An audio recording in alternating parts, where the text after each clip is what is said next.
Kolluru వెలుమలలో best flat కోసం చూస్తున్నారా? రాధే స్కైని ఎంచుకోండి. ప్రస్తుతం మనతో పాటు ఉన్నారు మెడికవర్ హాస్పిటల్స్ నుంచి యూరాలజిస్ట్ డాక్టర్ రవికుమార్ గారు, అలాగే ప్లాస్టిక్ సర్జన్ మధు వినయ్ గారు. ఎందుకు అంటే వీళ్ళొక రేరెస్ట్ ఆఫ్ ది రేర్ సర్జరీని చేశారు. అది ఒక పేషెంట్ చాలా చిన్న ఏజ్లో జరిగినటువంటి ఒక చిన్న తప్పు వల్ల అతను తన జీవితాన్ని కోల్పోయేటువంటి పరిస్థితి. దాని నుంచి వాళ్ళు అతన్ని బయటపడేశారు. అది ఏంటి అనేది వాళ్ళ మాటల్లోనే విందాం ఇప్పుడు. డాక్టర్ గారు నమస్తే అండి. నమస్తే అండి. చాలా గొప్ప సర్జరీ. అంటే అది కూడా జనరల్గా అంటుంటారు మన ఇండియాలో కంటే ఫారిన్ కంట్రీస్లో మంచి మంచి డాక్టర్స్ ఉంటారు, లేటెస్ట్ ఎక్విప్మెంట్ ఉంటుంది అని. బట్ దాన్ని మీరు పటాపంచలు చేస్తూ హైదరాబాద్లోనే ఇంకా గొప్పగా చేయొచ్చు సర్జరీస్. చాలా లేటెస్ట్ ఎక్విప్మెంట్ ఉంది, లేటెస్ట్ టెక్నాలజీ ఉంది, అన్నిటికంటే లేటెస్ట్ ఆలోచనలు ఉన్నాయి అని చెప్పేసి నిరూపించారు. సోమాలియాకి సంబంధించినటువంటి ఒక పేషెంట్కి మీరు నిజం చెప్పాలంటే రీబర్త్ ఇచ్చారేమో అనిపిస్తోంది నాకైతే. ఎందుకంటే అతని జీవితం ఇంక లేదేమో, ఇంతటితో ఎండేమో అనుకుంటున్నటువంటి టైంలో మీరు అతనికి లైఫ్ ఇచ్చారు, ఒక మనిషిగా నిలబెట్టారు. తన ఆడనో మగనో కూడా అర్థం కానటువంటి పరిస్థితి నుంచి అతను ఇప్పుడు పర్ఫెక్ట్ అబ్బాయిగా చేసి తను మిగతా జీవితాన్ని లీడ్ చేయగలిగే కెపాసిటీని ఇచ్చారు. హ్యాట్స్ ఆఫ్ టు అండి. ఫస్ట్ ఇద్దరికి కూడా కేస్ డీటెయిల్స్ చెప్పండి. మామూలుగా ముస్లిమ్స్లో అందరూ రిచువల్ సర్కంసెషన్ చేయించుకుంటారండి. అంటే అది సుంతి అంటారు, సుంతి ఆపరేషన్ అంటాం మనం. వాళ్ళు కూడా అదే అంటారు, సుంతి ఆపరేషన్ అని అంటారు. సో ఈ సర్కంసెషన్ అనేది ఏంటంటే చాలామంది నాన్ డాక్టర్స్ దగ్గరికి, సర్జన్స్ కాకుండా మామూలుగా వాళ్ళ ముల్లాస్ దగ్గర వాళ్ళ దగ్గర చేయించుకుంటారనమాట. వాళ్ళంటే ట్రెడిషనల్గా ట్రైన్డ్ అనమాట. ఒక్కొక్కసారి ఏంటంటే వాళ్ళ బిజీలో కానీ కంగారులో కానీ సరిగ్గా చేయకపోవటం వలన ఈ బాబుకి ఏమైందంటే పురుషాంగం మొత్తం కింద బేస్ దాకా తెగిపోయింది. చిన్నవాడు అక్కడ ఎక్కడో విలేజ్లో ఉండడం వలన అబ్బాయి వాళ్ళు ఏం చేసుకోలేక అట్లాగే యూరిన్ పాస్ చేసుకుంటూ ఉన్నాడు. దాదాపు ఒక 17-18 సంవత్సరాలు వచ్చేటప్పటికి ఏమైందంటే ఆ అబ్బాయికి స్టోన్స్ ఫామ్ అయినాయి. సార్ ఒక చిన్న డౌట్ నాకు ఇక్కడ ముందే. నేను విన్నది ఏంటంటే ఆ సుంతి చేయించుకున్న తర్వాత అతనికి కొంతకాలానికి ఇన్ఫెక్షన్ వస్తే మొత్తం తీసేశారు అని విన్నాను. అలా కాదా? అయితే మొదలే కట్ అయింది, సర్జరీ టైంలోనే కట్ అయింది. సుంతి చేసేటప్పుడే కట్ అయిపోయింది. అది ఏంటంటే వీళ్ళు ఏదో దాని మీద బ్లీడింగ్ ఆగడానికి, హెవీగా బ్లీడింగ్ అవుతుంది కదా, బ్లీడింగ్ ఆగడానికి పైగా మందులు కానీ ఏదన్నా అట్లాంటివి పెట్టి చేయటం వలన కొంచెం ఇన్ఫెక్షన్తో ఇంకా డ్యామేజ్ అయింది. మేజర్గా ముందు జరగడం అయితే సర్జికల్గానే ఇదే అయింది. దాని తర్వాత అబ్బాయికి 17-18 ఇయర్స్ వచ్చే టైంకి ఏమైందంటే యూరిన్ ఆగిపోయింది, వచ్చే కొంచెం యూరిన్ కూడా ఆగిపోయింది. అది వాళ్ళకి అక్కడ ఏంటో అర్థం కాక అక్కడ ఉండే లోకల్ డాక్టర్స్ ఏం చేశారంటే బీర్జాలకిను మోషన్ వచ్చే పైప్కి మధ్యలోంచి యూరిన్ పైప్ని బయటికి తీసుకొని వచ్చి కిందకి పెట్టేశారు. పెరీనియల్ యూరెథ్రాస్టమీ అంటాము, అంటే మామూలుగా మేము కూడా అప్పుడప్పుడు చేస్తుంటాము. అలాగా బయటికి తీసుకొచ్చి పెట్టేసి వదిలేశారు. సో ఆ సిచ్యువేషన్లో ఆ అబ్బాయి అంటే అది ఆర్టిఫిషియల్గా వేస్తారా సార్? లేదు, యూరిన్ పైప్ నే ఇటు డైవర్ట్ చేస్తారు కదా, బ్లాడర్ లోపల నుంచి బయటకు వచ్చే ఏరియా నుంచి బీర్జాలకిను మోషన్ పైప్ కి మధ్యలో తీసుకొచ్చి పెట్టేస్తారు. అంటే డైవర్ట్ చేస్తారు అటు సైడ్ కి, డైవర్షన్ చేసి అలా పెట్టేసి ఆ స్టేజ్ లో వచ్చాడు ఆ బాబు మా దగ్గరికి. మేమన్నీ ఇన్వెస్టిగేషన్లు, సిటీ స్కాన్లు, ఎంఆర్ఐలు ఇవన్నీ చాలా చేస్తే గానీ మాకు అర్థం కాలేదు అసలు ఏమైంది అనేది. ఎందుకంటే వీళ్ళు బయట నుంచి వచ్చిన వాళ్ళు అసలు ఏమి హిస్టరీ ఏం చెప్పరు, అసలు ఏమైందో తెలీదు, ఏం చెప్పరు అనమాట. సో అన్నీ మేమే పరీక్షలు చేసుకొని చూసుకొని అంతా తర్వాత అల్టిమేట్గా తన్ని సర్జరీకి అని పోస్ట్ చేశాము. సర్జరీ టైంలో ఏంటంటే ఈ స్టోన్ ఉన్నది, ఆ పెద్ద స్టోన్ ఒకటి టెస్టికల్స్ మధ్యలో ఇరుక్కుపోయింది.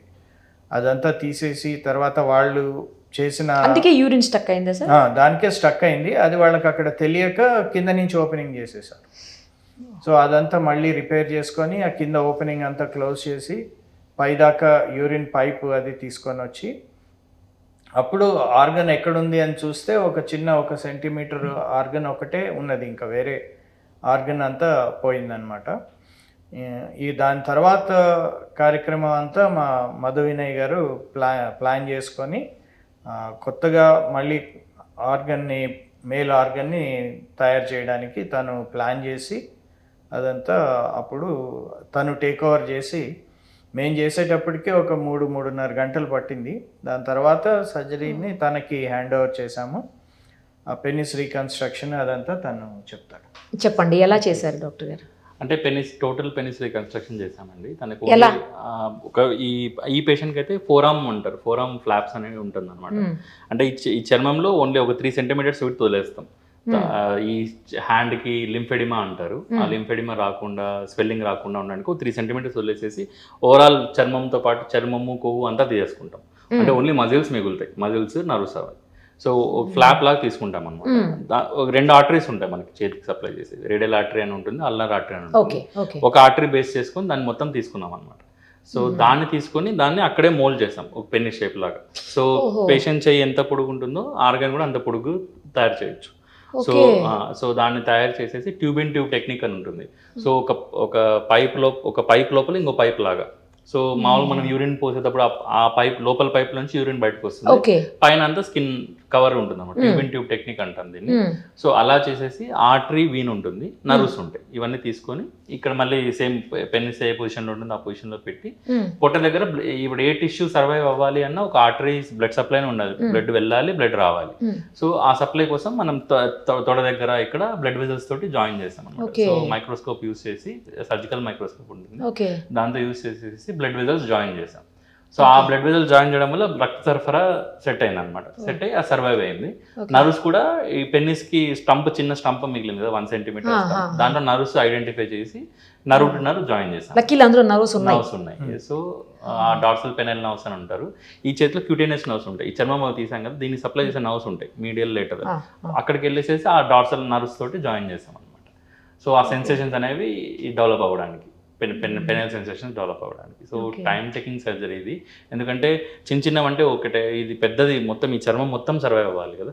సో ప్రతి ఒక్క వీన్ తీసుకోవాలి, ప్రతి ఒక్క చిన్న వీన్స్ ఉంటాయి అనమాట. అన్ని తీసుకొని జాయిన్ చేయాలన్నమాట. సో అందుకే ఎక్స్ట్రా టైం పట్టింది నార్మల్గా. ఆల్మోస్ట్ రాత్రి మార్నింగ్ 9కి స్టార్ట్ చేస్తే నైట్ 12 o'clock దాకా ఆపరేట్ చేస్తా ఉన్నాడు. ఇది ఆల్మోస్ట్ మైక్రో సర్జికల్ అనేది చాలా తక్కువ మంది ప్లాస్టిక్ సర్జన్స్ చేస్తారు. రెండోది ఏంటంటే తిను చాలా బాగా చేస్తాడు. కాంప్లికేషన్స్ చాలామంది చేసి మళ్ళీ రివిజన్లు అని మధ్యలో చేసిన తర్వాత రెగ్యులర్గా చూసుకుంటా మధ్యలో బ్లడ్ సప్లై ఆగిపోతే మళ్ళీ కరెక్షన్ చేయటం ఇవన్నీ జరుగుతూ ఉంటాయి. లక్కీగా ఈ పేషెంట్కి అట్లా కాకుండా స్మూత్గా అది టేకప్ అయిందనమాట. డాక్టర్ గారు నాకు చిన్న డౌట్ మధు వినయ్ గారు, అదేంటంటే ఇప్పుడు మీరు ఆర్గాన్ని రెడీ చేశారు కదా, అది ఎన్ని రోజుల ముందు రెడీ చేసి పెట్టారు? ఆ రోజే అండి, సేమ్ ఆ రోజే ఫ్లాప్ తీసుకొని దాన్నే మోల్డ్ చేసేసి దాన్ని తీసుకొచ్చేసి ఈ మైక్రోసర్జరీ టెక్నిక్ తోటి జాయిన్ చేసేసాం అనమాట. ఈ చర్మం అంతా ఇక్కడ చర్మం కవర్ ఇవ్వాలి కదా, కాస్మెటికల్ ఇది కూడా మనం కేర్ తీసుకోవాలి. ఇదేం చేస్తామంటే నార్మల్గా గ్లూటియల్ రీజన్స్ ఉంటాయి కదా, బటక్స్ ఉంటాయి, బటక్స్ కింద కరెక్ట్గా ఎంత చర్మం అయితే కావాలో హాఫ్ లాగా తీసుకొని ఆ బటక్స్ కింద నుంచి చర్మం తీసుకునేసి అక్కడ కుట్లు వేసేసాం. సో తనకి బటక్స్ కింద ఒక చిన్న స్కార్ లాగా ఉంటుంది అంతే. చేతి మీద అది తెచ్చి ఇక్కడ పెట్టేసాం. ఇప్పుడు హీల్ అయిపోయిన తర్వాత ఎవ్రీథింగ్ లుక్స్ నార్మల్. తన హ్యాండ్ యాక్టివిటీ నార్మల్ ఉంది, ఎట్లాంటి స్వెల్లింగ్ లేదు, ఎట్లాంటి ఫంక్షన్ లాస్ లేదు, everything is doing normal. Scar కూడా అంతే కనిపించట్లేదు అన్లెస్ చూస్తే తప్ప, పర్టికులర్ గా చూస్తే తప్ప it is looks normal only. మరి ఇప్పుడు మీరు అక్కడి నుంచి కొంత మజిల్ తీశారు కదా? మజిల్ లేదండి, ఏం తీశారు? స్కిన్ కింద ఉన్న ఫ్యాట్, దాంతోపాటు నర్వ్స్, బ్లడ్ వెజల్స్. అదే తీశారు కదా మొత్తానికి కొంత పార్ట్. అయితే ఇప్పుడు ఆ తీసిన పార్ట్ ఎలా తనకి రికవరీకి ఎన్ని రోజులు పడుతుంది? అది ఒక 2 weeks లో హీల్ అయిపోతుందండి కంప్లీట్గా. చర్మం పెట్టాం కదా, ఆ చర్మం అతుక్కునేసి 10 days లో అంతా 2 weeks లో నార్మల్ అయిపోయింది. అంటే లోపల ఉండే మెయిన్ మజిల్స్ కానీ ఆర్గన్స్ అవన్నీ ఏం తీయమండి, ఓన్లీ పైన చర్మం కింద ఉండే కొవ్వు ఫ్యాట్ లేయర్. ఫ్యాట్ రావడానికి మళ్ళీ 2-3 weeks అంతే, వచ్చేసి నార్మల్ అయిపోతుందా? అంటే షేప్ నియర్ నార్మల్ షేప్ వచ్చేస్తుంది. అది ఇప్పుడు కొంచెం కొద్దిగా ఉంటుంది, బట్ నాట్ యాజ్ థిన్ గా ఉంటుందా? ఇప్పుడు థిన్ గా ఉంటుంది, డిఫిగరింగ్ గా ఏం లేదు. మేము ఇప్పుడు చూస్తున్నాం కదా పేషెంట్ ని, 1 year అయిపోయింది.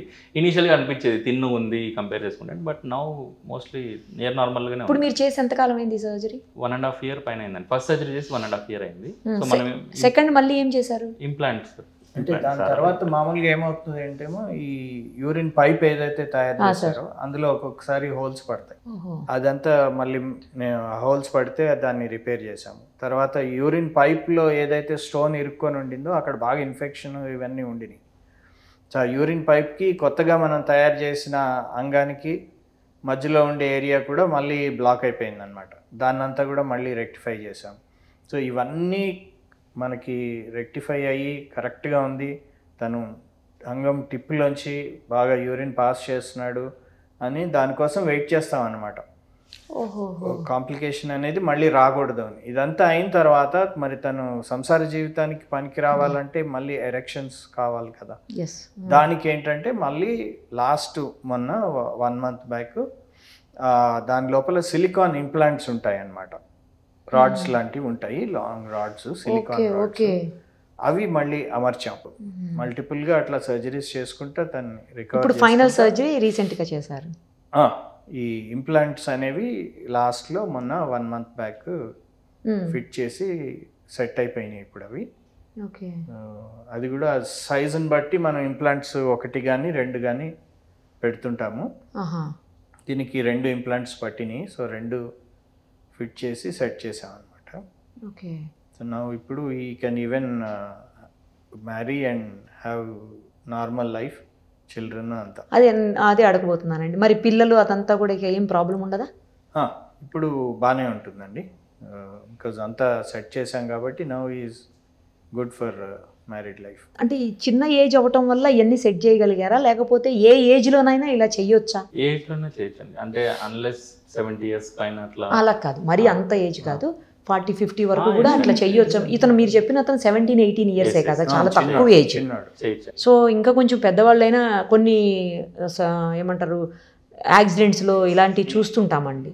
చాలా మేజర్ యాక్సిడెంట్స్లో, పెద్ద పెద్ద లారీ యాక్సిడెంట్స్ అలాంటి వాటిలో చూశాను నేను. చేయొచ్చండి. అంటే పేషెంట్ లాంగ్ సర్జరీస్కి అనస్థీషియాకి ఫిట్ ఉన్నారు అంటే ఎక్కువ కంట్రోల్, అన్ని కంట్రోల్లో ఉన్నాయి, డయాబెటీస్ అట్లా ఉన్నప్పుడు చేయమంటే అవన్నీ కంట్రోల్లో తీసుకొచ్చి తర్వాత సర్జరీకి తీసుకెళ్తాం అనమాట.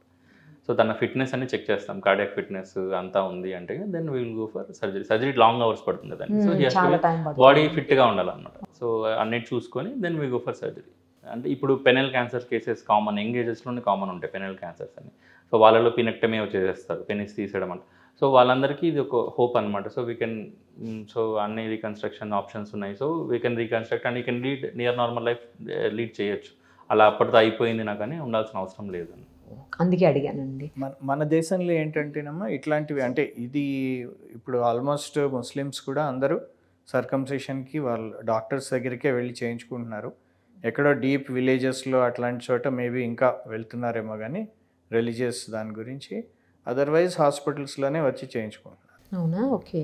మన దగ్గర మేజర్గా ఇట్లాంటి కేసులు ఎప్పుడు చూస్తామంటే ఈ మన దేశంలో పినైల్ క్యాన్సర్, అంటే సరిగ్గా క్లెన్లీనెస్ లేకపోవటం వల్ల అంగానికి క్యాన్సర్ వస్తుంది, పురుషాంగానికి క్యాన్సర్ వస్తుంది.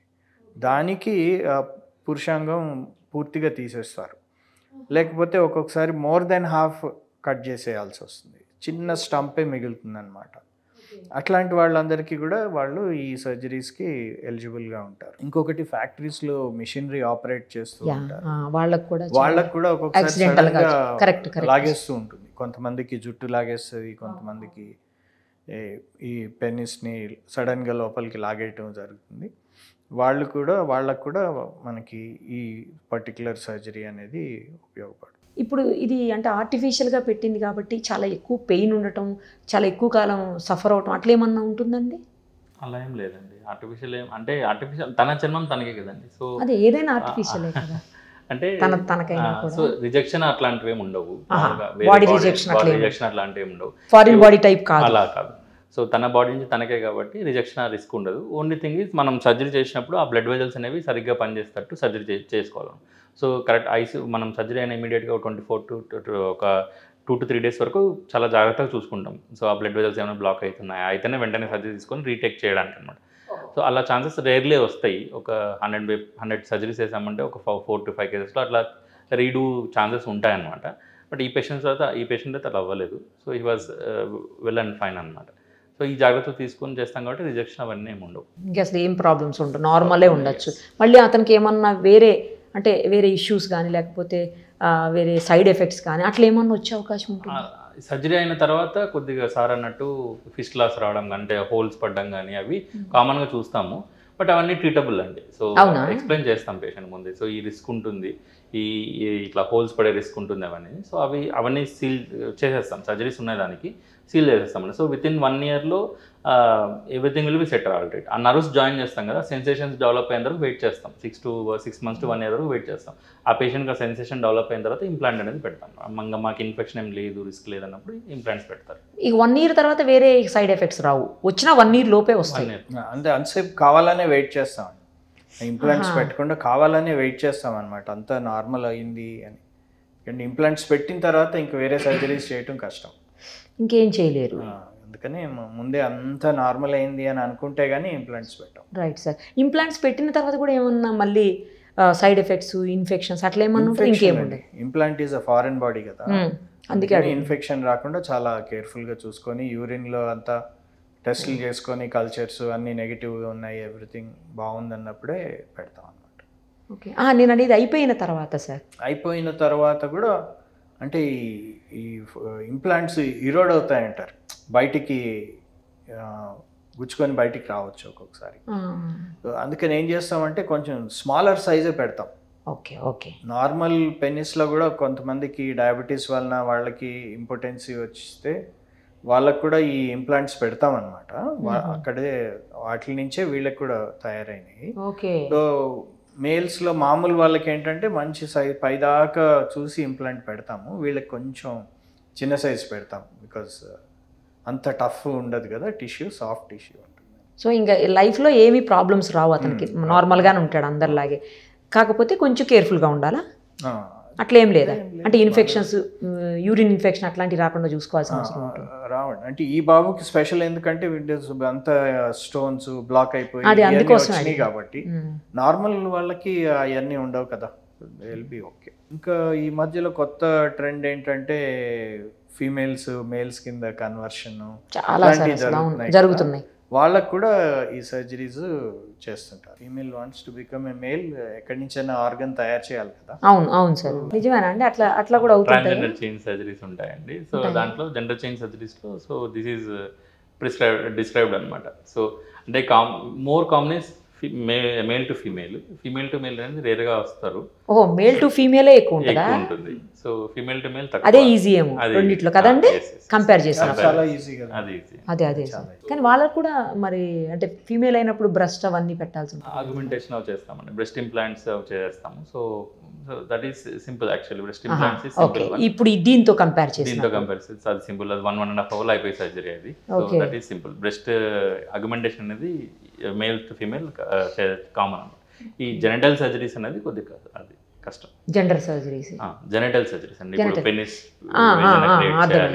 ఇవన్నీ కూడా కొద్దిగా టైం టేకింగ్ అనమాట. సో 1-2 sessions అలా స్ప్లిట్ చేసి చేస్తారు. ఓకే, సింగిల్ దాంతో అవ్వదు అంటే ఉంటుందని, అంటే ఫస్ట్ చేస్తాము, తర్వాత టచ్అప్స్ ఉంటాయి. సో అప్పుడు కూడా యూరాలజిస్ట్తో పని ఉంటుందా అండి? టీమ్ వర్క్ అండి. సో టీమ్ వర్కే, అంటే మెయిన్లీ యూరిన్ పైప్ ని కనెక్షన్స్ ఇవ్వాల్సి ఉంటుంది. అప్పుడు ఏ జెండర్ నుంచి ఏ జెండర్కి మారినా కూడా యూరినరీ ప్రాబ్లం కానీ వేరే ప్రాబ్లమ్స్ కానీ ఏం రావు కదండి? మీరు యూజువల్గా ఎవరు ఎక్కువ మారుతం చూస్తుంటారు? మేల్ టు ఫీమేల్ ఎక్కువ. మేల్ టు ఫీమేల్ ఫీమేల్ ఇండియాలో ఫీమేల్ టు మేల్ తక్కువ. అంటే మన సోషల్ కన్స్ట్రెంట్స్ ఎక్కువ ఉంటాయి కదండి. ఈవెన్ దే వాంట్ బట్ ఈ సోషల్ కన్స్ట్రెంట్స్ వల్ల అవ్వదు. అబ్రాడ్లో అంతా ఇది కామన్. ఫీమేల్ టు అంటే మాస్టెక్టమీ చేయించుకుంటారు. బ్రెస్ట్ సేమ్ చిన్న ఇన్సిజన్ ఇచ్చేసేసి బ్రెస్ట్ టిష్యూ మొత్తం తీసేస్తాము. సో మళ్ళీ టెస్టోస్టెరాన్ సప్లిమెంట్స్ ఇస్తారు. సో ఈ రకంగా విత్ సప్లిమెంట్ ఏదైనా న్యాచురలే కదండి. ఇది అన్యాచురలే నిజం చెప్పాలంటే. కానీ దానివల్ల నా డౌట్ ఎందుకు అడిగానంటే ఇంత డెప్త్, తర్వాత ఫ్యూచర్లో వేరే రకాలైన ప్రాబ్లమ్స్ లేకపోతే ఇన్ఫెక్షన్స్ లేదంటే సైడ్ ఎఫెక్ట్స్ వచ్చే అవకాశం ఉంటుందా ఉండదా అనేది పాయింట్. అంటే సర్జరీ అయినప్పుడు ఈ రిస్క్స్ అన్నీ ఉంటాయండి. ఒకసారి సర్జరీ సెట్ అయిపోయింది, హీల్ అయిపోయింది అన్న తర్వాత ఏముండవు. ఇప్పుడు ఈ పర్టికులర్ పర్సన్ విషయంలో కూడా ఇంకేముండదు. మంచి సర్జరీని చేశారు. నాకు తెలిసి ఇది rarest of the rare case అనాలి. ఇలాంటి కేసు రేరే కదా. ఎప్పుడన్నా చేశారా అండి మీరిద్దరు లైఫ్లో? ఈ మీ అంటే వైద్య చరిత్రలో ఏమో నాకు తెలియదు కానీ మీ వృత్తిలో ముందు మా దగ్గర ఎలా ప్రజెంట్ అయ్యారంటే పెన్నిస్ కట్ అయిపోయి పెన్నిస్ సమ్ అసాల్ట్స్ కేసెస్ పెన్నిస్ కట్ చేసేవాళ్ళు వాళ్ళు ప్రజెంట్ అయ్యారు, వాళ్ళకి చేసాం. అంటే అతికిచ్చేయడమే కదా, సో మైక్రోస్కోప్లో అన్ని బ్లడ్ వెజల్స్ నర్వ్స్ అన్ని జాయిన్ చేసేసి చేసాం. సో ముందు చేసిన పేషెంట్కి పెళ్ళిళ్ళు అయ్యాయి, దే ఆర్ డూయింగ్ వెల్. అలాంటి పేషెంట్స్ ఇది మొత్తం తయారు చేయడం ఫస్ట్ టైం. నాకు తెలిసి హైదరాబాద్లో ఫస్ట్ టైం ఏమో అండి. నేను చేసినప్పుడు when I discuss with my peers and colleagues అందరూ ఉంటారు కదా సీనియర్స్ వాళ్ళు, they said it is first time. అదే మరి ఇండియాలో ఎప్పుడన్నా చూసారా పోనీ? అట్లీస్ట్ మీరు డాక్టర్స్గా తెలుస్తాయి కదా, మీకు సంబంధించి అన్నీ ఉంటాయి, జర్నల్స్ ఉంటాయి, అన్నీ తెలుస్తాయి. అంటే మా యూరాలజిస్ట్ బాంబేలో ఒకళ్ళు, ఢిల్లీలో ఒకళ్ళు ఓన్లీ దీని మీద ఇంట్రెస్ట్ తీసుకొని చేసేవాళ్ళు ఉన్నారు. But very few, only one I know 1-2 cases. I know one doctor. Only one doctor in Bombay and one in Delhi. చేశారంటున్నా సార్ వాళ్ళు అంతకు ముందు? అంటే ఇట్లాంటి కేసెస్ కాదు, వాళ్ళు ఎక్కువ ఇప్పుడు పర్టికులర్ ఇలాంటిది చేశారా అని అడుగుతున్నా. అంటే జెండర్ కన్వర్షన్స్ అవి చేస్తారు, అవి కామన్ అయిపోయింది కదా ఇప్పుడు డాక్టర్ గారు చెప్పినట్టు. బట్ ఇట్లాంటిది ఏదో అతనికి యాక్సిడెంటల్ గా ప్రాబ్లం అయ్యి హెల్త్ ఇష్యూ అయ్యి ఇట్లా డెవలప్ చేసింది చూసారా? ఇట్లాంటిది లేదు, ఎక్కువ జెండర్ కన్వర్షన్స్ చేసే వాళ్ళు ఉన్నారు. సో అరుదైన కేసు, అందులోనూ ఇండియాలోనే నాకు తెలిసి ఫస్ట్ కేసు అయి ఉండాలి. క్లెయిమ్ చేయలేమండి, బట్ ఎనీహౌ మన హైదరాబాదు హెల్త్ హబ్ మన అందరం వింటుంటాం, అది ఆ హెల్త్ హబ్ని ఇంకొకసారి మళ్ళీ మీరు ఈ లెవెల్లో పై వరకు తీసుకొచ్చి చూపించారు మీరిద్దరు కూడాను. All the very best doctor గారు. ఎవరికైనా ఇలాంటి ప్రాబ్లం ఉన్నప్పుడు అసలు ఎక్కడికి వెళ్ళాల్సిన అవసరం లేదు, వెతుక్కునే పరిస్థితి లేకుండా హైదరాబాద్లో మీరిద్దరే కనిపిస్తారు. థ్యాంక్ యూ అండి, thank you so much. Suman టీవీలో మీ పర్సనల్ అండ్ బిజినెస్ ప్రమోషన్స్ కోసం కింది నెంబర్కి కాంటాక్ట్ చేయండి.